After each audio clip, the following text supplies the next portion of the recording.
దేవరాగం జ్ఞానయోగం వ్యాసపీఠం బహువేదశాస్త్రం బోధామృతహిత శ్రీమన్నారాయణం శివగౌరీ సంభాషిత సకల పురాణం అష్టాక్షరి పంచాక్షరి మంత్రావరణం అఖిల దేవతా సంస్తుతి పారాయణం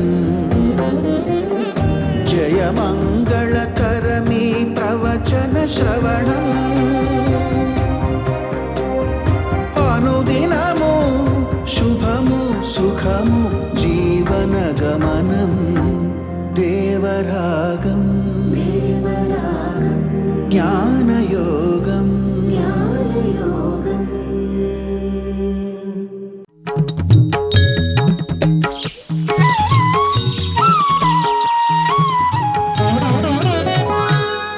ఆపదామపహర్తారం దాతారం సర్వసంపదాం లోకాభిరామం శ్రీరామం భూయో భూయో నమామ్యహం. జై శ్రీమన్నారాయణ. ప్రియ భగవద్బంధువులారా, ధనుర్మాసం వస్తోంది, స్నానాల పండగ వస్తోంది, నెల రోజులు చేసే పండగ వస్తోంది, లోకానికి క్షేమం కోరే పండగ వస్తోంది, అందరికీ సంపదలనిచ్చే పండగ వస్తోంది, పాడి పంట పెంచే పండగ వస్తోంది. అదే ధనుర్మాసపు పండుగ. ఆచరించింది గోదాదేవి, లోకానికి అందరికీ కూడా అందించింది గోదాదేవి. 30 పాటలు పాడి 30 రోజులు చేసే వ్రతాన్ని ఇచ్చింది. అదే ధనుర్మాస వ్రతం, అదే తిరుప్పావై వ్రతం, అదే శ్రీవ్రతం, స్నానవ్రతం. ఆ వ్రతాన్ని రేపు 16వ తారీఖు నుంచి మనం ప్రారంభం చేసుకోబోతున్నాం. దానికి పూర్వం దాని గురించినటువంటి 2 అంశాలని మనం తెలుసుకునే ప్రయత్నం చేస్తున్నాం. గోదాదేవి విష్ణు చిత్తులనే మహానుభావుల యొక్క ముద్దుల పట్టిగా పెరిగింది. ఆ విష్ణు చిత్తులు ఎవరో మనం తెలుసుకున్నాం. శ్రీవిల్లిపుత్తూరు నగరంలో వటపత్రశాయి పెరుమాళ్ల సన్నిధానంలో స్వామికి తులసి మాలలు కట్టి సమర్పించేటటువంటి, ఒక పంచాంగ శ్రవణం చేస్తూ ఉండేటటువంటి పురోహితులు, భట్టనాథులు అని అంటారన్నమాట. వారు వటపత్రశాయి యొక్క ప్రేరణతోటి వల్లభరాజు సంస్థానానికి వెళ్ళి పరతత్వాన్ని నిర్ణయం చేసి విద్యా శుల్కాన్ని సంపాదించి దాంతో శ్రీవిల్లిపుత్తూరు ఆలయపు ప్రాకారాలు, గోపురాలు ఇవన్నీ కూడా కట్టించినటువంటి మహా ఉదార త్యాగశీలి విష్ణు చిత్తుల వారు. వీరికి భగవద్ అనుగ్రహంతో ఇంత వైభవం కలిగింది కనుక వీరందరూ కూడా చాలా పరమ భక్తులుగా సేవిస్తూ ఉండేవారు. ఒకనాడు తులసి వనంలో ఈయన మామూలుగా మొక్కలకి సేవ చేసుకోవడానికి వెళుతుంటే ఎక్కడో ఒక ప్రక్క నుంచి మాలలు కట్టేటటువంటి ఆ మండపం వైపు నుంచి చిన్న పసిపాప ఏడుపు వినిపిస్తోంది. ఆశ్చర్యపడ్డాడు ఈయన. ఏమిటి ఇక్కడ పసిపాపల ఏడుపు వినిపిస్తోంది ఏంటి, ఎక్కడ అని వెతుక్కుంటూ వెడితే ఆ మాలలు కట్టే మంటపంలో ఓ చిన్నారి శిశువు, మంచి ముద్దుల మాణిక్యంలా ఉండేటటువంటి ఒక శిశువు చేతులు చాచి రా నన్ను ఎత్తుకో అన్నట్టుగా వీరి దగ్గరికి వెళ్ళగానే నవ్వుతూ చూసింది, ఏడుపు మానేసి. ఆశ్చర్యపడ్డాడు ఆయన. ఆ పాపని ఎత్తుకున్నాడు ఆయన. ఎవరి పాప, ఎక్కడి నుంచి వచ్చింది ఈ పాప? చుట్టూ చూస్తే తోటలో అయితే ఎవరు కనపడలేదు, కానీ అక్కడ పాప ఆవిర్భవించింది. సరే ఏం చేయాలి? అరే భగవంతుడిచ్చినటువంటి బహుశా ప్రసాదం అయి ఉంటుంది అని భావించాడు ఆయన. మాలికలు కట్టే చోట లభించింది కనుక ఈమె కూడా ఒక అందమైన మాలిక. తమిళ భాషలో మాలికని కోదై అని అంటారన్నమాట. కనుక ఈవిడికి ఒక కోదై అని పేరు పెట్టాడు ఆయన. ఇదే మాట క్రమంగా 10 మంది నోట పలికి గోదా అయిపోయిందన్నమాట.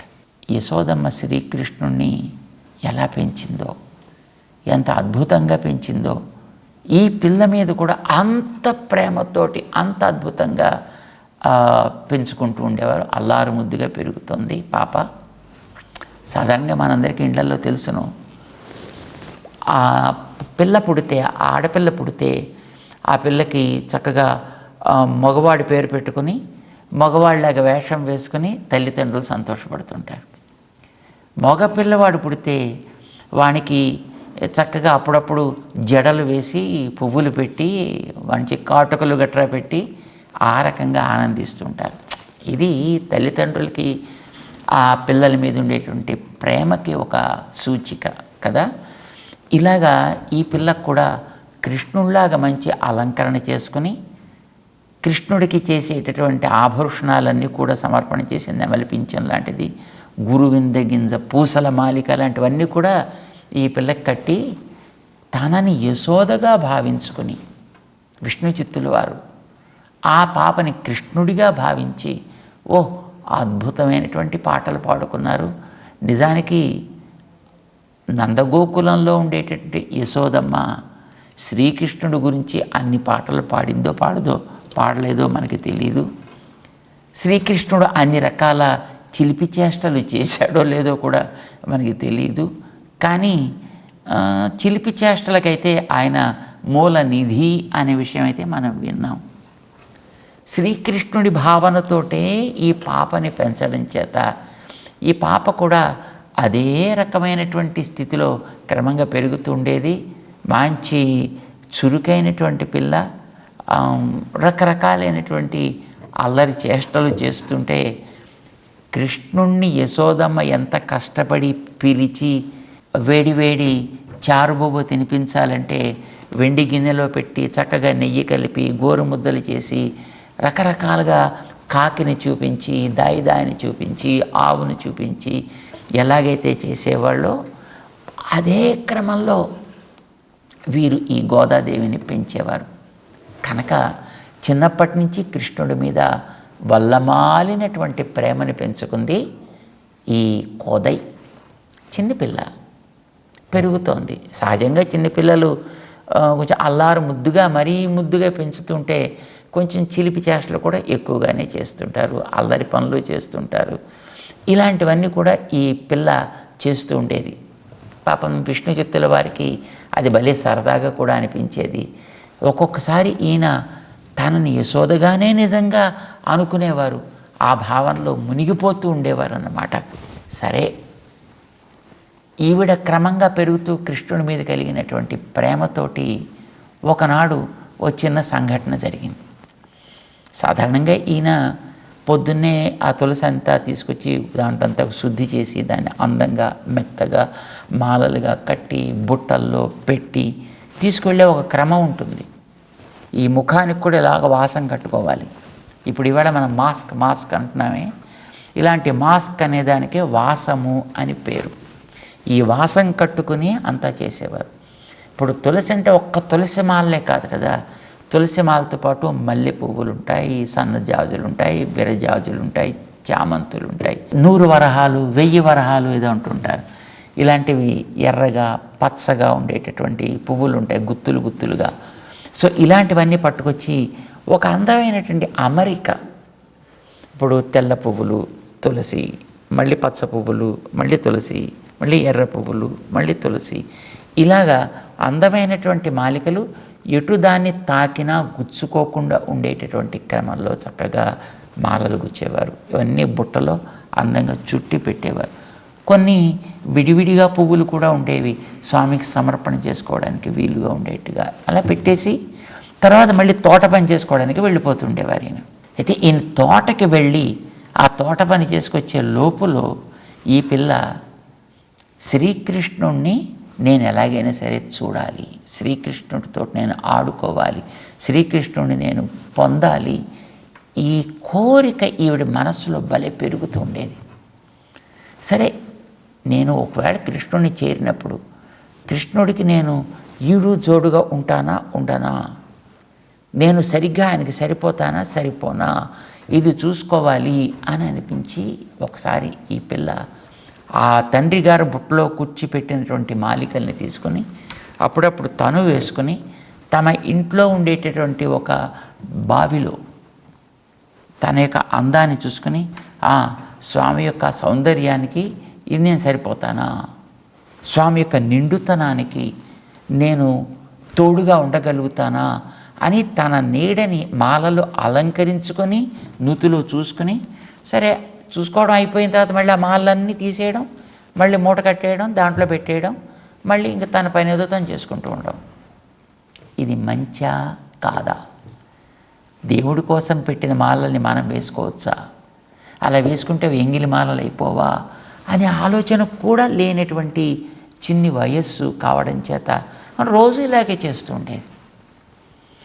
తోటకి వెళ్ళినటువంటి తండ్రి గారు ఒక రోజున తాను వచ్చేటప్పటికి ఈ మాలల్ని ధరిస్తూ కనిపించింది గోదాదేవి. అవ్వా, ఇదేమిటిది, దేవుడి కోసం నేను చేసి పెడితే ఈ పిల్ల వేసుకుంటుంది అని పాపం గోదాదేవి మీద కోప్పడ్డారు విష్ణు చిత్తుల వారు. ఈవేళ మళ్ళీ ఇంక ఈ మాలని దేవుడికి సమర్పించలేం కదా, నువ్వు వేసేసుకున్నావు కదా, ఇవన్నీ కూడా ఉచ్ఛిష్టాలు అయిపోయాయి కదా. ఉచ్ఛిష్టం అంటే ఎంగిలిది అని అర్థం. ఒకసారి మనం దాన్ని అనుభవించి దాన్ని మనం ఇచ్చాము అంటే అది ఎంగిలి మాల అయిపోతుంది, ఉచ్ఛిష్టం అయిపోతుంది. ఇలాంటి ఉచ్ఛిష్టమైనటువంటి దాన్ని మనం భగవంతుడికి ఇవ్వకూడదు.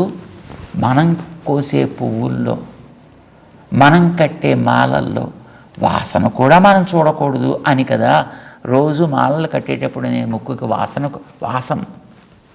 ముఖవాసం దాన్ని కట్టుకొని నేను చేస్తుంటా. ఆ వాసన చూడడం కూడా తప్పంటే నువ్వు సాక్షాత్తు మాలల్నే వేసుకుంటున్నావు. పుష్పం విరుసుకునేటప్పుడు దాంట్లో వచ్చే మొదటి పరిమళం స్వామికి తాకాలి. మాలలు కట్టే వాళ్ళలో ఉండేటువంటి హార్ద భావం, వాళ్ళ హృదయంగమమైనటువంటి ఆ భావం ఎంత విశాలమో ఎంత ఉన్నతమో ఆశ్చర్యం వేస్తుంది. పువ్వులు కోసేటప్పుడు ఎట్లాంటి పువ్వులు కోస్తారట అంటే పూర్తిగా విచ్చుకున్న పువ్వులు కోయరటండి. విచ్చుకున్న పువ్వులు కోస్తే మళ్ళీ కట్టి దేవుడి దగ్గరికి తీసుకువెళ్ళేటప్పటికి ఇవి కాస్త వాడిపోయే దశలో ఉంటాయి. అంచేత అవి కొయ్యకూడదు. ఏవి కొయ్యాలి అంటే ఇంకొక 3-4 గంటల తర్వాత చక్కగా విచ్చుకోగలుగుతాయి. విచ్చుకున్న తర్వాత అప్పుడు దాంట్లోంచి పరిమళం బయటకు వస్తుంది. అప్పుడు అందరి యొక్క నాసిక పుటాలకి సోకుతుంది. ఇది ఒక క్రమం. మరి పూర్తిగా కనుక కోసేస్తే వాసన బయటకు ఆల్రెడీ వచ్చేస్తుంది కనుక అది రాకుండా ఉండాలంటే విడవటానికి సిద్ధంగా ఉండే అంటే వికసిత ఉన్ముఖము అంటాం. అలా వికసిత ఉన్ముఖమైనటువంటి పుష్పాలనే కొయ్యాలి. అప్పటికి దాంట్లోంచి వాసన ఇంకా బయటికి రావడం ప్రారంభం కాదు. అలాంటివి కోసి వాటిని జాగ్రత్తగా మాలలు కట్టి దాంట్లో పేర్చి భగవంతుడి దగ్గరికి తీసుకువెళ్ళేటప్పటికి అవి మెల్లిగా వికసితం అవుతూ ఉంటాయి. వికసితం కాగానే వచ్చే మొదటి పరిమాణం స్వామి యొక్క ముక్కుకి సాకాలి. ఇలాంటి పుష్పాలను సేకరించి కడతారటండి. ఇలా మాలలు కట్టేవాళ్ళు కట్టాలిట. అలా కడుతూ ఉండేవాళ్ళు వాళ్ళంతా కూడా. ఇంత జాగ్రత్తగా మేం కట్టి ఆ మాలను సిద్ధం చేస్తే దాన్ని నువ్వు వేసుకుని దాన్ని పూర్తిగా ఎంగిలి మాలికం చేశావే, ఇది ఇక దేవుడికి సమర్పించడానికి అర్హత కోల్పోయిందే. ఇప్పుడు కొత్తగా మళ్ళీ కట్టిపోని ఇద్దామంటే కూడా అంత సమయమే లేదే. తోటలో పుష్పాలు కూడా అన్నిటిని మనం సేకరించేసామి, అవి కూడా మళ్ళీ సాయంకాలానికి కానీ రావే. అయ్యో ఎంత తప్పు చేసావు తల్లి నువ్వు అని పాపం తండ్రి గారు చాలా క్లేశపడ్డారు, శోకపడ్డారు. గోదాదేవిని కూడా కొంచెం మరి తెలిసి చేసినా తెలియక చేసినా తప్పు చేసింది కదా పిల్ల, అంచేత కొంచెం కేకలేసి ఉంటారు. పాపం పిల్లకి కోపం వచ్చింది, బాధ కలిగింది. తను పాపం తిండి మానేసి పడుకుంది.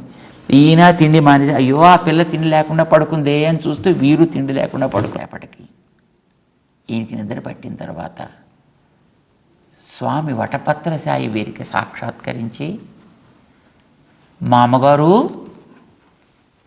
ఏమిటి మాలలు పట్టరాలేదు ఈవేళ అని అడిగాటండి ఆయన. మా అమ్మగారు. వీరికి ఆశ్చర్యం వేసింది. ఏమిటి అడ్రస్ ఏంటయ్యా, ఏమిటి సంబోధన ఏమిటి, మా అమ్మగారు అంటున్నావేమిటి? అయ్యో క్షమించవయ్యా, తప్పైపోయింది, పొరపాటు అయిపోయింది. మా పిల్ల తెలియక ఈ మాలికల్ని తను ధరించడం చేత అవన్నీ కూడా ఉచ్ఛిష్టములైపోయాయ్యా. ఉచ్ఛిష్టాలు నీకెట్లా సమర్పించాలి కనుక మేము దాన్ని నీకోసం తీసుకొని రాలేదయ్యా, క్షమించు, వాడ తప్పైపోయింది. కొత్త మాలికలు చేసి తెచ్చే సమయం కూడా లేకుండా పోయిందయ్యా, అంచేత నీకు ఈవేళ మాలికలను అర్పించలేకపోయాను, క్షమించు క్షమించు అని పాపం ఈయన క్షమా ప్రార్థన చేసుకున్నారు. దానికి స్వామి నవ్వాడు. నువ్వు ఈవేళ చూసావా నీ పిల్లని? రోజు ఈ పిల్లలాగే చేస్తావు. నువ్వు నాకు సమర్పించిన రోజు అలాగే సమర్పిస్తున్నావు, ఉచ్ఛిష్టాలైనటువంటి మాలికల్ని సమర్పిస్తున్నావు అయ్యా. అయ్యయ్యో అయ్యయ్యో, ఇంకా తప్పైపోయింది, క్షమించు క్షమించు అని పాపం ఆయన పడి పాపం దాన్ని సాష్టాంగం పెడుతున్నాడు ఆయన. అప్పుడు పెరుమాళ్ళు చెప్పారట ఆయనకి, నాకు ఆ మాలికలే కావాలి, గోదాదేవి యొక్క ఆ కేశములని తాకి నూతన పరిమళాన్ని సంతరించుకున్నటువంటి ఆ మాలికలే నాకు కావాలయా, అందుకే నేను రోజు వాటిని అంగీకరిస్తున్నాను. ఈవేళ నాకు రాకపోయేటప్పటికీ నాకు చాలా బాధ కలిగింది, అంచేత నాకు ఇప్పటికైనా వాటిని తీసుకొచ్చి నాకు ఇవ్వాలి. ఆశ్చర్యపడ్డాడు. అమ్మో, గోదాదేవి ధరించినటువంటి మాలికల్ని తనకి ఇమ్మని స్వామి అడుగుతున్నాడంటే ఈ పిల్ల ఎవరై ఉంటుంది? మామూలు మానవ బాలిక? అమ్మో, కాదు కాదు కాదు, మమ్మల్ని కాపాడటానికి వచ్చినటువంటి పిల్ల అయి ఉంటుంది, మమ్మల్ని కాపాడటానికి వచ్చింది అని తమిళంలో తన నోట్లోంచి ఆయన అప్రయత్నంగా అన్నాడు బయటికి. ఆండాళ్ అంటారు అన్నమాట. తమిళంలో ఆండవన్ అంటే కాపాడేవాడు అని అర్థం. ఆండాళ్ అంటే కాపాడినది అని అర్థం. ఆండవన్ అంటే కాపాడే వ్యక్తి అని అర్థం. సో ఈవిడ మమ్మల్ని రక్షించడం కోసం వచ్చింది, లేకపోతే తను ధరించిన మాలని అర్చామూర్తిగా ఉండేటటువంటి ఆ వటపత్ర సాయి ఆయనకు కావాలని అడగడం ఏమిటి? అమ్మో, నువ్వు సామాన్యమైనటువంటి ఆమె కావమ్మా తల్లి, మా ఇంట్లో నువ్వు ఒక గొప్ప దివ్యమైనటువంటి జ్యోతిస్, ఒక దీపంలాగా నువ్వు మా కోసం అవతరించావు, అంచేత రక్షించే ఆమె ఆండాళ్ అని.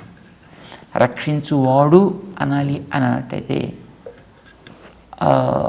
ఆండవన్ అని అంటారు. ఆండవన్ అంటే రక్షించువాడు అని అర్థం. కానీ అదే ఒక మహిళ అయినట్టయితే ఆండాళ్, ఆండవళ్, రక్షించగలిగిన ఆమె, రక్షించు ఆమె, లేదు రక్షించిన ఆమె. సరే, తర్వాత విషయం, రోజు మాలలు తెచ్చేవారు, గోదాదేవికి అర్పించేవారు, పెరుమాళ సమర్పణ చేసేవారు, అది జరుగుతున్నా ఆ వేళ నుంచి గోదాదేవికి పేరు ఆండాళ్ అయిపోయింది. అసలు పేరు కోదై. కానీ తండ్రి గారు మమ్మల్ని కాపాడటానికి నువ్వు వచ్చావు తల్లి అని అనుకోవడం చేత ఆమె పేరు ఆండాళ్ అయిందని. ఆ వేళ నుంచి అందరూ కూడా ఆ పాపని ఆండాళ్ ఆండాళ్ అని కీర్తించేవారు. సరే, మరి క్రమంగా పెరుగుతోంది. ఆ పెరిగేటటువంటి పాపకి వివాహపు వయసు వచ్చినప్పుడు వివాహం చేద్దాం అని అనుకుంటే ఆమె ఎవరిని కూడా, లౌకికుల్ని ఎవరిని నేను వివాహం ఆడను, నేను కృష్ణుడికే చెందిన దాన్ని, స్వామినే నేను సేవిస్తా, స్వామి ఆరాధనని నేను చేస్తా, స్వామి ఏమి అనుకుంటే ఏమి నిర్ణయం చేస్తే దానికి అభ్యంతరం ఏం లేదు, కానీ నేను మాత్రం ఏ లౌకికుడిని వివాహం చేసుకోనని చెప్పేటప్పటికి పాపం ఆ విష్ణు చిత్తుల వారికి మనసులో భలే భయం వేసింది. అమ్మో, ఈమెను ఎలా చేయాలి, ఏం చేయాలి, ఎవరికి వివాహం చేయాలి, ఈ బాధ్యత తీరేది ఎట్లా ఆయనకి పెద్ద దిగులు పట్టు కూర్చుంది ఆయనకి. ఈయన్నే ఆవేళ సభలో చూడండి, భగవంతుడు తన కోసం వస్తే ఆ భగవంతుడికి క్లేశం కలుగుతుందనే ఉద్దేశంతో తనకి కనిపించడం ప్రధానం కాదు, తనని మంగళాశాసనం చేయడం ప్రధానం కాదు, నువ్వు సుఖంగా ఉండాలయ్యా అంటూ మొట్టమొదట భగవంతుడికి మంగళం పెట్టిన, భగవంతుడికే మంగళం పలకగలిగినటువంటి యోగ్యత, అలాంటి ఒక అదృష్టం, అలాంటి ఒక అవకాశం లభించింది ఈ మహనీయులకు. కనుక ఈయన్ని ఆళ్వార్. ఆళ్వార్ అంటే భగవత్ ప్రేమలో మునిగి తేలినవారు అని అర్థం. మునిగి తేలినవారు కనుక దాని గురించి మిగతా వాళ్ళు కూడా అనగలుగుతారు. అయితే అలాంటి భగవత్ ప్రేమలో మునిగి తేలినవాడు కొంతమంది ఉన్నారండి. 9 మంది ఉన్నారు దక్షిణ భారతదేశంలోనే. దీనివల్ల వారికి పేరు మారింది. మిగతా వాళ్ళు ఆళ్వార్లైతే వీరు ప్రేమతోటి వస్తానన్న భగవంతుడిని కూడా, అమ్మో రావద్దు, నువ్వు నా దగ్గరికి రాకపోయినా పర్వాలేదు కానీ నువ్వు సుఖంగా ఉండగలిగితే చాలు, నువ్వు చక్కగా లోకాన్ని అనుగ్రహిస్తూ ఉంటే చాలునయ్యా, కనుక నీకు మంగళం అని పెట్టినటువంటి భగవత్ ప్రేమ భయంలో చాలా పెద్ద వ్యక్తి కావడం చేత ఈయన పెద్ద ఆళ్వార్, పెరియ ఆళ్వార్ అయ్యారన్నమాట. పెరియాళ్వార్ అంటారు వీరిని, విష్ణు చిత్తుల వారిని. ఈ పెరియాళ్వార్ల యొక్క కుమార్తె మన ఆండాళ్ అయింది కదా, కోదై. కనుక ఈవిడికి కూడా ఆ పెరిమాళ్ళ యందు ఉండేటటువంటి శ్రద్ధ, ప్రేమ, భక్తి కూడా క్రమంగా పెరుగుతూ ఉండేవి. మరి దేవుణ్ణే నేను పెళ్ళాడతా అంది ఈ పిల్ల. అమ్మో ఎక్కడ కుదురుతుంది, మనమేమో మనుషులం, దేవుణ్ణి మనం ఎక్కడ వివాహం ఆడగలుగుతాం అమ్మా అంటే, లేదు నాన్న నాకు దేవుడు అంటే ఏమిటో చెప్పు, అసలు ఎలా ఉంటాడో చెప్పు, మనం ఎక్కడ చూడొచ్చో చెప్పు, ఎలా చూడొచ్చో చెప్పు అని అడిగింది పిల్ల. చిన్నపిల్ల, ఇంకా 7 ఏళ్ళు నిండలేదు. కానీ ఈ పిల్ల అడిగిన ప్రశ్నకి తండ్రికి సంతోషం వేసి మన పెరియాళ్వార్, ఆ విష్ణు చిత్తులనే మహానుభావులు, దేవుడు లేని చోటట్టు లే తల్లి, అంతటా ఉంటాడు కానీ మనకు కనిపించడు, కనిపించడం కోసం 5 స్థానాలు పెట్టుకున్నాడమ్మా, అందులో ఒకటి వైకుంఠం అంటారు, అక్కడుండే వాళ్ళకి మాత్రమే కనిపిస్తాడు, అందరికీ దొరకడైనా. కానీ కనిపించడం కోసం, ఈ లోకంలో వాళ్ళు కనిపించడం కోసం ఒక మెట్టు దిగొస్తాడు. ఆ దిగొచ్చే చోటుని పాల్కడలి అంటారు. ఆ పాల్కడలిలో ఆదిశేషుడి మీద పవళించి ఉంటాడు. కానీ అక్కడికి అందరూ పోలేరు కనుక అది కూడా అందరికి ఉపయోగపడదు తల్లి. ఆ ఉండేటటువంటి ఆయనే ఈ ప్రపంచపు సృష్టి, స్థితి, ప్రళయం అనే కార్యక్రమాన్ని చేసుకోవడం కోసం అని ఆయనే ఈ లోకంలోకి అనేక అవతారాలుగా దిగొస్తాడు. ఇప్పుడు ఒక్కొక్కసారి కృష్ణుడిగా, ఒక్కొక్కసారి రాముడిగా, ఇలా రకరకాలుగా దిగొస్తాడు. మన అందరిలోనూ ఉంటాడు. ప్రేమించిన వాళ్ళలో ఉంటాడు, ద్వేషించిన వాళ్ళలో ఉంటాడు, తిట్టే వాళ్ళలో ఉంటారు, పొగిడే వాళ్ళలో ఉంటారు. ఎందుకు నాన్న నీకు అంత సందేహం, తిట్టేటటువంటి నీలో ఉన్నాడు, ప్రేమించే నాలో ఉన్నాడు అన్నాడు ప్రహ్లాదుడు. కొట్టడానికి కత్తులు తీసుకొస్తే సైనికులు వాళ్ళ తండ్రి గారు చెప్పారని వాళ్ళతో కూడా చెప్పాడు. పాపం, అయ్యా మీకు జాలి వేస్తున్నట్టుంటే నన్ను చూస్తే ఏం చేయకుండా మీరు నిలబడ్డారు, నిజానికి మీకు తెలియటం లేదరా, మీలో ఉన్నాడు, మీ చేతుల్లో ఉన్నాడు, మీరు చేతుల్లో పట్టుకుని ఏదో చేద్దాం అనుకునేట్టునే మీ కత్తుల్లో కూడా ఉన్నాడు, నేను దాన్ని పూర్తిగా నమ్ముతున్నా, విశ్వసిస్తున్నా, ఆ తర్వాత మీ ఇష్టం అన్నాడు. పాపం అవేం చేయలేకపోయాయి. అంటే మనందరిలోనూ ఉంటాడు అంతరాత్మగా, కానీ అది కూడా మనకు ఉపయోగపడదు తల్లి. మనకి ఉపయోగపడడం కోసం ఈ కాలంలో కూడా, ఏ కాలంలోనైనా సామాన్యులమైన మనలాంటి వాళ్ళకు కూడా చూడటానికి, వెళ్ళటానికి, ఏదైనా చేయటానికి అవకాశం ఇస్తూ ఉండేటటువంటి రూపం ఆలయాల్లో, అది మన ఇంట్లో కావచ్చు, గుళ్ళల్లో కావచ్చు, గోపురాల్లో కావచ్చు, మన ఆరాధనలు స్వీకరించడం కోసం, మన కోసం ధరించే విగ్రహ రూపంలో మాత్రమే మనం ఆయన్ని చూడగలుగుతాం. అక్కడే మనం ఆయన్ని చేరవలసి ఉంటుంది తల్లి అని చెప్పాడు. చాలా బాగా నచ్చింది గోదాదేవికి ఈ మాట. అంటే విగ్రహ రూపంలోనే భగవంతుడిని చూడాలి, రైట్, విగ్రహ రూపంలోనే భగవంతుడి దగ్గరికి చెప్పాలి. అవును, విగ్రహ రూపంలోనే భగవంతుడి దగ్గర ఏమైనా చేయాలి తప్పకుండా. ఓకే, అయితే నేను మన వటపత్ర సాయి దగ్గరికి వెళ్ళి చెక్ చేస్తానని పాపం ఇవిడికి గబగబా వెళ్ళి ఆ ఊళ్ళో ఉండే వటపత్ర సాయి దగ్గర కొంచెం పలకరించి యోగక్షేమాల్ని అడిగే ప్రయత్నం చేసింది. ఏమీ సమాధానం లేదు.